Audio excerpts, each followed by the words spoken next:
নমস্কার প্রিয় দর্শক বন্ধুরা, আমি আপনাদের অ্যাডভাইজার ফ্রেন্ড অঙ্কন। আমি এসেছি আবার একটি নতুন ভিডিও নিয়ে। সর্বপ্রথম অ্যাস্ট্রো অ্যাডভাইজার চ্যানেলে আপনাদেরকে জানাই স্বাগতম।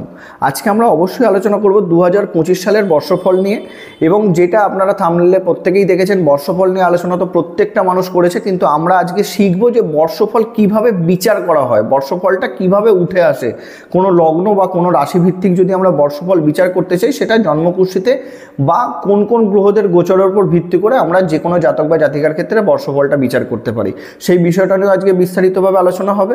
তো ভিডিও শুরু করবার পূর্বে আপনাদের কাছে একটাই অনুরোধ, আপনাদের যাতে আমার ভিডিও ভালো লাগছে তারা অবশ্যই চ্যানেলটিকে সাবস্ক্রাইব করুন, এবং একটা বিষয় অবশ্যই আপনাদেরকে রিকোয়েস্ট করব, আপনাদের একটা সাবস্ক্রিপশন কিন্তু আমাকে যথেষ্ট মোটিভেট করে অ্যাস্ট্রোলজি সংক্রান্ত নিত্য নতুন ভিডিও আনার জন্য। এবং যারা আমার সাথে যোগাযোগ করতে চাইছেন তারা অবশ্যই স্ক্রিনে দেওয়া নাম্বারে হোয়াটসঅ্যাপ মেসেজের মাধ্যমে যোগাযোগ করতে পারেন। তো আসুন শুরু করা যাক।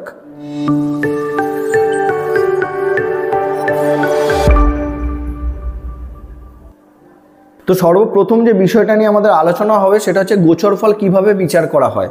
এটা কিন্তু সবথেকে গুরুত্বপূর্ণ বিষয়। সেটা যদি আপনারা বুঝে নিতে পারেন তাহলে আপনাদের কিন্তু নিজেদের ক্ষেত্রে নিজের রাশি লগ্ন ভিত্তিক আপনারা খুব সহজেই বিষয়টাকে বুঝে নিতে পারবেন যে আপনাদের আগামী বছরটা বা 2025 সালটা আপনাদের কীরকম যেতে চলেছে। তো যখনই আমরা বর্ষফল বা গোচর ফল বিচার করি, তার উপর সবথেকে গুরুত্বপূর্ণ যে সকল গ্রহগুলো ভূমিকা পালন করে সেই গ্রহগুলোকেই কিন্তু আমি এই জন্মছকে নিয়েছি। প্রথমত হচ্ছে সবথেকে প্রথম যে গ্রহটা উঠে আসে সেটা হচ্ছে শনিদেব। তার কারণ শনিদেব একটি রাশিতে বা বলতে পারেন 30 ডিগ্রি একটা রাশির মানকে কভার করতে 2.5 বছর সময় নেয়। তাহলে কেন এইখানে শনিকে তুলে নিয়ে আসা হয়েছে? তার কারণ হচ্ছে শনি যে ফলাফলটা আপনাদের জন্মকুষ্ঠি সাপেক্ষে দেবে সেটা কিন্তু লং টার্মের জন্য দেবে, গোচর ফলের ক্ষেত্রে অবশ্যই উঠে আসে। তার পরবর্তীতে আমি নিয়েছি রাহুকে এবং কেতুকে। কেন রাহু এবং কেতু কিন্তু একটা রাশি পরিবর্তন করতে 1.5 বছর সময় নেয়, অতএব রাহু কেতু যে ফলাফলটা আপনাদেরকে দেবে সেটাও কিন্তু আপনাদের 1.5 বছর অর্থাৎ লং টার্মের জন্য সেই ফলাফলটা আপনারা কিন্তু পাবেন। তার পরবর্তীতে আমি বৃহস্পতিকে নিয়েছি। কেন বৃহস্পতি অবশ্যই কিন্তু বলতে পারেন 1 বছর সময় না একটা রাশি পরিবর্তন করতে, অতএব বৃহস্পতিও যে ফলাফলটা আপনাদেরকে দিয়ে যাবে সেটা কিন্তু লং টার্মের জন্য দিয়ে যাবে। এবং তার সাথে আপনারা দেখতে পাচ্ছেন আমি মঙ্গলকে নিয়েছি। মঙ্গলকে নেওয়ার কারণ হচ্ছে সংখ্যাতত্ত্বের বিচারে আমরা প্রত্যেকেই জানি 2025 হচ্ছে 9 নম্বর সংখ্যা অর্থাৎ মঙ্গলের বছর। তো মঙ্গল কতটা গুরুত্বপূর্ণ ভূমিকা পালন করবে সেটাও আমাদেরকে দেখে নিতে হবে যে এই 2025-এ যখন আমরা বর্ষফল বিচার করব, এবং বাকি যে গ্রহগুলো থাকলো সূর্য, চন্দ্র, শুক্র এবং বুধ, এদেরও ভূমিকা থাকবে, অবশ্যই থাকবে, কিন্তু অতটা গুরুত্বপূর্ণ ভূমিকা এরা পালন করতে পারবে না। যখন আমরা ধরুন দৈনিক রাশিফল দেখব, মাসিক রাশিফল দেখব, তো সেক্ষেত্রে অবশ্যই সূর্য, চন্দ্র, বুধ, শুক্রের ভূমিকা যথেষ্টভাবে থাকবে। কিন্তু আমরা যেহেতু লং টার্ম ফলাফল আলোচনা করব, সেখানে কিন্তু আমাদেরকে এই গ্রহগুলোকেই বেশি করে প্রাধান্য দিতে হবে। তাহলে এখন আমরা যখন আমাদের ভিডিও শুরু করব, এখানে সর্বপ্রথম আমাদেরকে দেখে নিতে হবে যে শনি 29শে মার্চ কিন্তু রাশি পরিবর্তন করে যাবে অবশ্যই মীন রাশিতে কুম্ভ থেকে। তাহলে সেক্ষেত্রে মেষ রাশি 7.5 শুরু হচ্ছে, এটা প্রত্যেকেই আপনারা জানেন। 7.5 বিষয়টা সম্পূর্ণ আলাদা, সেটা নিয়ে আলাদা ভিডিও আসবে। কিন্তু আমরা প্রথমে দেখব যে এই যে 2025 এইখানে কিন্তু শনি, রাহু, কেতু, বৃহস্পতি প্রত্যেকটা স্ট্রংগেস্ট গ্রহের কিন্তু রাশি পরিবর্তন হবে। তাহলে 2025 আমরা প্রথমেই ধরে নিতে পারি পরিবর্তনের বছর। অনেক কিছু পরিবর্তন, অনেক কিছু নতুন, অনেক কিছু পুরাতন আপনাদের সাথে যোগ হবে এই বছর, এটা প্রথম ব্যাপার। তো যে কোনো লগ্ন রাশি আপনাদের হতেই পারে। তো আমরা যখন পার্টিকুলারলি একটা লগ্ন রাশি নিয়ে আলোচনা করব সেটা আলাদা হবে, কিন্তু এখানে আমরা সাময়িক ফলাফলটা আলোচনা করছি যে গোচর ফল কী করে বিচার করা হয়ে থাকে। তাহলে সেখানে শনি 29শে মার্চ রাশি পরিবর্তন করবে এবং রাহু 18ই মে রাশি পরিবর্তন করবে। তাহলে এই যে 29শে মার্চ থেকে 18ই মে শনি এবং রাহু কিন্তু একসাথে অলমোস্ট 50 দিন কিন্তু মীন রাশিতে একসাথে থাকবে। তখন শুরু হবে কি শ্রাপিত দোষ। এই বিষয়টা নিয়ে অনেক ভিডিও আসবে, আমি এখন থেকে আপনাদেরকে বলে রাখছি। তো এই যে 50 দিন শ্রাপিত দোষ হবে, ন্যাচারাল যদি ফলাফল আমরা দেখি, যাদের ধরে নিন শনির সাথে রাহুর অন্তর্দশা চলছে বা রাহুর সাথে শনির অন্তর্দশা চলছে, যাদের জন্মকুষ্ঠিতে শ্রাপিত দোষ আছে এবং মীন লগ্ন মীন রাশির বিশেষত এই 3টে যাদের আছে তাদের জন্য কিন্তু এই শ্রাপিত দোষ ভীষণ নেগেটিভ ফলাফল বয়ে নিয়ে আসবে। বাদবাকি রাশিদের ক্ষেত্রেও নেগেটিভ ফলাফল বয়ে নিয়ে আসবে, সেটা কম বেশি তারতম্য আসবে, কিন্তু এই 3 যাদের বিষয়গুলো বললাম তাদের ক্ষেত্রে সবথেকে বেশি নেগেটিভ ফলাফল আসবে। তার পরবর্তী হচ্ছে কি, অবশ্যই এইখানে কিন্তু আমরা দেখতে পাবো যে বৃহস্পতি 15ই মে রাশি পরিবর্তন করে এইখানে কিন্তু বৃষ থেকে মিথুনে চলে আসবে।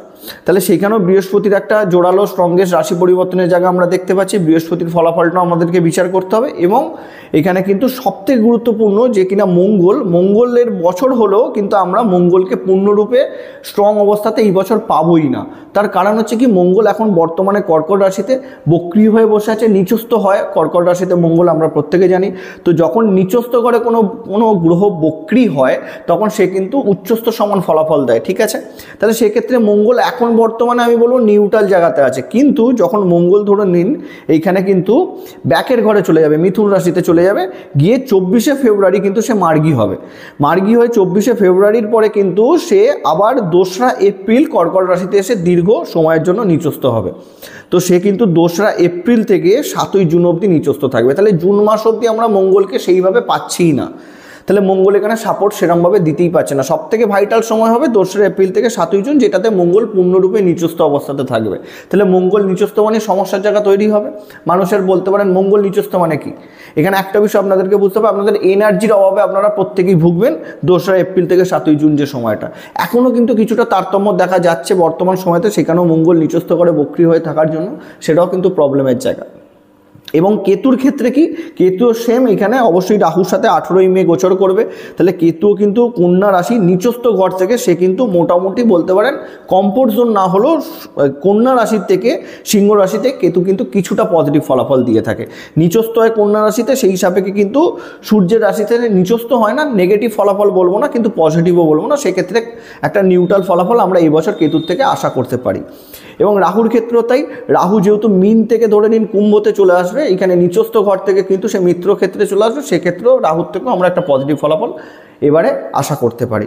তাহলে এই হচ্ছে আমাদের গোচর। এর ওপর ভিত্তি করে আমাদের বলতে পারেন জন্মকুষ্ঠির প্রত্যেকটা লগ্ন রাশি সাপেক্ষে বিবেচনা হবে যে কোন কোন লগ্ন বা কোন রাশি সাপেক্ষে কোন ঘরের ওপর দিয়ে রাহু, শনি, কেতু, বৃহস্পতি, মঙ্গল গোচর করছে, সেইটাই কিন্তু আমাদের বর্ষফল হিসাবে উঠে আসবে। পরিষ্কার করে বোঝাতে পেরেছি। এবার আমরা প্রত্যেকটা লগ্ন রাশি নিয়ে আলোচনাতে চলে আসব। ধনু লগ্ন ধনু রাশির সাপেক্ষে 2025-এর বর্ষফল কেমন হতে চলেছে, তো সেই বিষয়ে যদি আলোচনায় আসি, আমি বলবো অবশ্যই প্রথমে ধনু লগ্ন ধনু রাশির ক্ষেত্রে 2025টা কিন্তু যথেষ্ট পজিটিভ, অনেক রকম দিক থেকে খুব পজিটিভ ইম্প্যাক্ট পড়বে। বছরের মিডিল থেকে কিন্তু আপনারা আস্তে আস্তে দেখতে পাবেন। এবার অনেকগুলো পজিটিভ গোচরের জায়গা তো আছেই, যে কটা গোচর ধরুন হয়েছে আমরা প্রথমেই ভিডিও অ্যাড করে দিয়েছি। এখন আমরা দেখব যে ধনু লগ্ন ধনু রাশির সাপেক্ষে সেই গোচরগুলো কোন কোন ঘরের ওপর দিয়ে হচ্ছে এবং কী কী পজিটিভ ইম্প্যাক্ট পড়ছে। যারা লগ্নটা জানেন তারা কিন্তু অবশ্যই লগ্নটাকে প্রাধান্য দিন। আমি প্রত্যেকটা ভিডিওতে বলছি লগ্ন সাপেক্ষে কিন্তু এই ফলাফলগুলো রাশির থেকে বেশি অ্যাকুরেট হবে, বুঝতে পেরেছেন? তো এবার আমরা প্রথমেই শনির গোচরটা দেখব। ধনু লগ্ন ধনু রাশির অধিপতি বৃহস্পতি, তার গোচরটাও খুব গুরুত্বপূর্ণ একটা ভূমিকা পালন করবে। তো প্রথমে শনির গোচরটা যদি দেখি, শনি কিন্তু এখানে দ্বিতীয় এবং তৃতীয় পতি হয়ে গোচরে যাচ্ছে 29শে মার্চ চতুর্থ স্থানে। তো এইখানে একটা বিষয় খুব কনফার্ম, আমাদের ধন সম্পত্তি এবং পরিশ্রমের কারক গ্রহ চতুর্থ স্থানে যাচ্ছে, মানে এই বছর এইটুখানি কনফার্ম আপনাদের কিন্তু একটা পজিটিভ গৃহযোগ আসছে। যেটা আপনাদের আটকে ছিল চতুর্থ স্থানে রাহুর অবস্থানের জন্য, সেই জায়গাটা কিন্তু আপনাদের মুক্তি হচ্ছে। এবং এইটাও আপনাদেরকে দেখে নিতে হবে, চতুর্থ স্থানে রাহু আপনাদের মাকে নিয়ে যথেষ্ট দুশ্চিন্তাগ্রস্ত করেছিল এবং আপনাদের সাংসারিক সুখ মারাত্মকভাবে বাধাপ্রাপ্তি আপনাদের হচ্ছিল, সেই জায়গাটাও কিন্তু মুক্ত করে দেবে এইখানে রাহুর গোচর। কেন রাহু 18 মে কিন্তু আপনাদের চতুর্থ ঘর ত্যাগ করে চলে আসবে। অতএব এই একটা পার্টিকুলার সময় 29শে মার্চ থেকে 18ই মে যখন আপনাদের চতুর্থ স্থানে এই যোগটা হবে, এই সময়টাকে যদি আমরা বাদ দিয়ে দিই, তারপর থেকে কিন্তু আপনাদের জন্য যথেষ্ট পজিটিভ একটা গৃহযোগ আসছে। তো আপনারা জায়গা কিনছেন বা যারা জায়গা কিনে বাড়ি করতে চাইছেন বা যারা ফ্ল্যাট কিনতে চাইছেন, সব রকম দিক থেকে আপনাদের জন্য এই বছরটা কিন্তু যথেষ্ট ভালো প্রাপ্তির জায়গা থাকছে।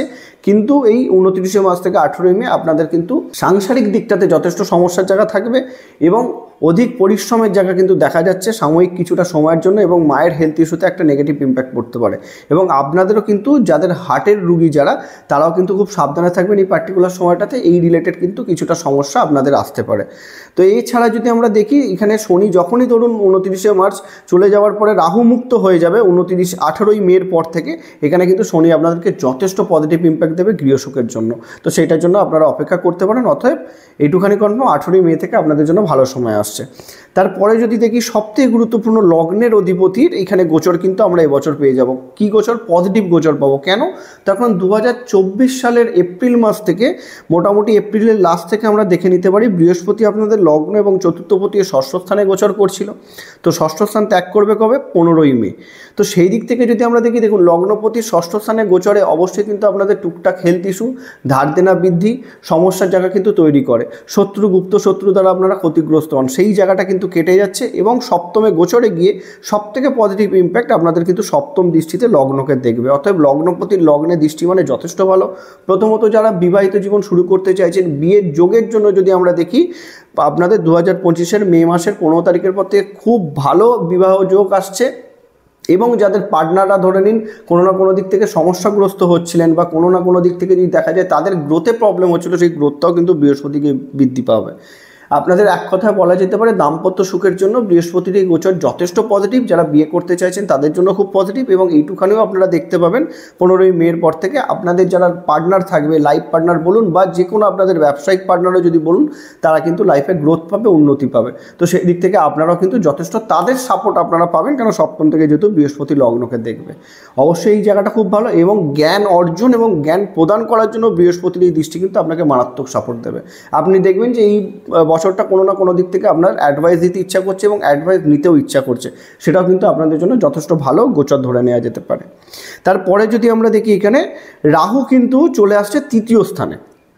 ঠিক আছে, রাহু যেরকম 18ই মে তৃতীয় স্থানে চলে আসছে, তৃতীয় ঘরে রাহুর অবস্থান কিন্তু যথেষ্ট পজিটিভ ধরা হয়। তো সেই সাপেক্ষে যদি আমরা দেখি, রাহু তৃতীয় আসছে, কেতু চলে আসছে কোথায়, নবম স্থানে।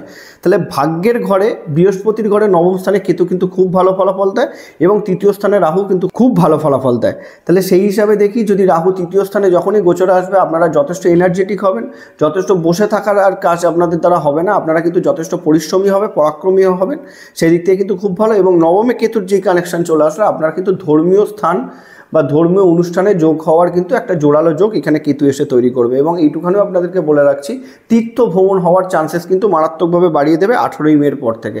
আপনারা কিন্তু যথেষ্ট পজিটিভলি দেখবেন তীর্থস্থান ভ্রমণ করার জন্য এগিয়ে যাচ্ছেন, সেটাও ভালো। এবং ভাগ্যের সাপোর্টও কোনো না কোনো দিক থেকে আপনারা পাবেন 15ই মে এবং 18ই মের পর থেকে। সেই জায়গাতেও কিন্তু কেতু যথেষ্ট পজিটিভ ইম্প্যাক্ট আপনাদেরকে দেবে। ভাগ্যের সাপোর্টও কিন্তু কেতুর এই গোচর আপনাদেরকে দেবে। এবার বিষয় হয়ে যাচ্ছে কি, তৃতীয় স্থানে রাহু কোনো অংশে এটা দেখা যেতে পারে যে আপনাদের যদি কোনো রকম কোনো ভাই বা বোনেদের সাথে কোনো ঝুটঝামেলা অশান্তির জায়গা থাকে, সেটা কিছুটা প্রবলেম দিতে পারে। সেটাও কিন্তু কোনো না কোনো দিক থেকে যদি আমরা দেখি 29শে মাস থেকে 18ই মের মধ্যে এটা বেসিক্যালি দেখা যেতে পারে। ঠিক আছে, এর লাস্ট যদি আমরা গোচরটা দেখি, সেটা মঙ্গলের গোচর হবে। তাহলে মঙ্গল হচ্ছে এই লগ্ন সাপেক্ষে দ্বাদশপতি এবং পঞ্চম। তাহলে এইখানেও যদি আমরা দেখি, এখন বর্তমানে মঙ্গল কিন্তু লগ্ন সাপেক্ষে সপ্তমে গোচর করছে। তাহলে এইটা তো খুব কনফার্ম যে এই মুহূর্তে দাঁড়িয়ে আপনাদের যে বর্তমান সময়টা বলা যেতে পারে যে আপনাদের দাম্পত্য সুখে বাধা আসছে, কিছু না কিছু দিক থেকে সমস্যার জায়গা তৈরি হয়ে আছে, টুকটাক বিষয়তেই কিন্তু আপনাদের ঝুটঝামেলা অশান্তি লেগে যাচ্ছে। তো সেই জায়গাটা কিন্তু মঙ্গল অবশ্যই 2রা এপ্রিল যখনই আপনাদের রাশি পরিবর্তন করে অষ্টমে চলে যাবে, সেই জায়গা থেকে আপনাদেরকে মুক্তি দিয়ে দেবে। কিন্তু সেম 2রা এপ্রিল থেকে 7ই জুন যেহেতু মঙ্গল অষ্টমে গোচরে যাচ্ছে, সেখানে কিন্তু আপনাদের টুকটাক অ্যাক্সিডেন্টাল যোগ তৈরি করতে পারে, হেলথ ইস্যু আনতে পারে, পায়ে চোট আঘাত লাগার চান্সেস কিন্তু বৃদ্ধি করতে পারে, রক্তক্ষরণের যোগ তৈরি করতে পারে। তাহলে সেই জায়গা থেকে আপনাদেরকেও 2রা এপ্রিল থেকে কিন্তু 7ই জুন সাবধানে থাকতে হবে। এইখানেও আপনাদেরকে সেম বলবো, যদি আপনারা এই পার্টিকুলার সময়টাতে রক্তদান শিবিরে গিয়ে রক্তদান করতে পারেন, সেটা কিন্তু আপনাদের জন্য ভালো হয়। প্রত্যেকের ক্ষেত্রে আমি কথাটা বলছি কেন, প্রত্যেকের ক্ষেত্রে বিশেষত ধরুন ধনু লগ্ন, সিংহ লগ্ন এই সকল মানুষদের এবং কন্যা কর্কট লগ্ন এই সকল মানুষদের জন্য কিন্তু এই গোচরটা যথেষ্ট নেগেটিভ, মঙ্গলের এই নেগেটিভ গোচরটা। তো সেই হিসাবে এই সকল মানুষদের ভীষণভাবে দরকার সাবধানে থাকার এই পার্টিকুলার সময়টা। 7ই জুনের পর থেকে যখনই নবম স্থানে মঙ্গল চলে আসবে, এইখানে আরও জোরালো যোগটা তৈরি হবে। আপনাদের কিন্তু অনেক দিন ধরে ধরুন পেন্ডিং হয়ে আছে, এরকম কোনো তীর্থস্থানে যেতে চাইছেন যেটা হয়ে উঠছে না, আপনাদের সাহসে কোলাচ্ছে না, সেই জায়গার অ্যাক্টিভেশন কিন্তু মঙ্গল অবশ্যই দেবে। এক তো দ্বাদশ এবং নবম কানেকশন, আবার সাথে কেতু, এইটুখানি 100% বলে রাখতে পারি আপনাদের কিন্তু 7ই জুনের পর থেকে তীর্থযাত্রার যে যোগটার কথা আপনাদেরকে বললাম জোরালোভাবে লাগু হচ্ছে। তো সেই হিসাবে যদি দেখি, পার্টিকুলারলি প্রথম দিকটাতে একটু সমস্যার জায়গা থাকছে এবং তারপরে 2রা এপ্রিল থেকে 7ই জুনের জায়গাটা কিছুটা সমস্যার জায়গা থাকছে। বাদবাকি সময়টা কিন্তু যথেষ্ট অনুকূল। বৃহস্পতির সাপোর্ট আপনার শুধুমাত্র 2025 নয় 2026-এর মিডিল অবধি পাবেন, সেই জায়গাটাও কিন্তু আপনাদের জন্য খুব ভালো গোচর বৃহস্পতি। সেই সাপোর্টটা আপনারা নিন এবং কাজে লাগান। নতুন নতুন চিন্তাভাবনা করুন, পজিটিভ চিন্তাভাবনা করুন, সেটা আপনাদের জন্য কিন্তু যথেষ্ট ভালো ফলাফল বয়ে নিয়ে আসবে। তো এই ছিল আজকে আমাদের ধনু লগ্ন ধনু রাশির বর্ষফল নিয়ে আলোচনা। পরবর্তী ভিডিওতে দেখা হচ্ছে। নমস্কার।